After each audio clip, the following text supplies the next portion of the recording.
भारत सरकार में आयुष राज्य मंत्री स्वतंत्र प्रभार श्री प्रताप राव जाघव जी, मान्य अतिथियों, देवियों और स्वजनों, सभी को मेरा नमस्कार। भारतीय अध्यात्मों की इस महत्वपूर्ण भूमि से लोगों के स्वास्थ्य और कल्याण के लिए आयोजित की जा रही है राष्ट्रीय आरोग्य मेला 2026 का शुभारंभ करते हुए मुझे अत्यंत प्रसन्नता हो रही है। मुझे बताया गया है कि इस 4 दिवसीय आयोजन के दौरान आयुष चिकित्सा पद्धतियों के विभिन्न आयामों पर विचार विमर्श किया जाएगा।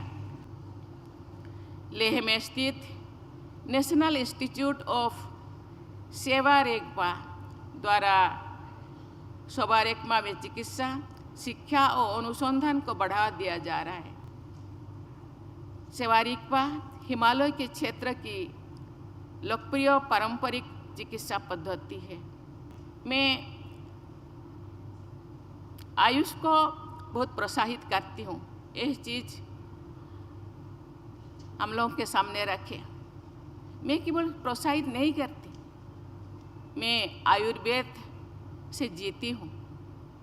मैं आयुर्वेद पद्धति से ही पैदा हुई हूँ, बड़ी हुई हूँ, आज भी उससे ही जीती हूँ। मैं जहाँ जन्म हुई, जहाँ बड़ी पली बड़ी, प्रकृति के गद में। हम प्रकृति के कहा जाता है, ये जो खाद्य वस्त्र वासगृह के साथ साथ ये जो भी शरीर का जरूरत है प्रकृति से ही मिलता था। आज वो समय नहीं है। मेडिसिन लाने के लिए दूसरों के ऊपर निर्भर करना पड़ता है। आज जंगल खत्म हो गया है, जंगलों को जलाया जाता है, जड़ी बूटी भी खत्म हो रहा है। इसलिए आज केवल सरकार ही नहीं, मुझे लगता है हम सबको चिंता करना पड़ेगा, सोचना पड़ेगा, कैसे मेडिसिनल प्लांट को उगाना पड़ेगा, प्लांटेशन को प्लांट करना पड़ेगा। तो हम जो सुविधा, जो स्वास्थ्य हम चाहते हैं, जो शरीर हम चाहते हैं, वो स्वास्थ्य तो मिलेगा।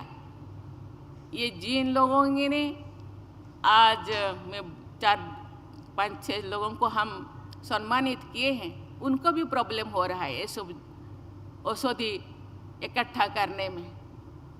इसीलिए मेडिसिनल प्लांट का खेती का आवश्यक है। ये केवल सरकार के ऊपर निर्भर नहीं करना है, हम सबको भी इसी दिशा में सोचना है।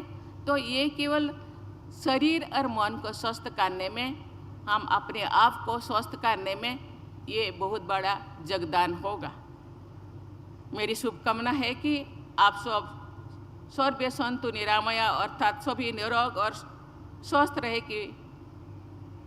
रहने की भावना के साथ आगे बढ़े और स्वस्थ भारत, सशक्त भारत के निर्माण में अपना योगदान दें। इसी के साथ मैं आप सबको बहुत बहुत धन्यवाद देती हूँ। जय हिंद, जय भारत।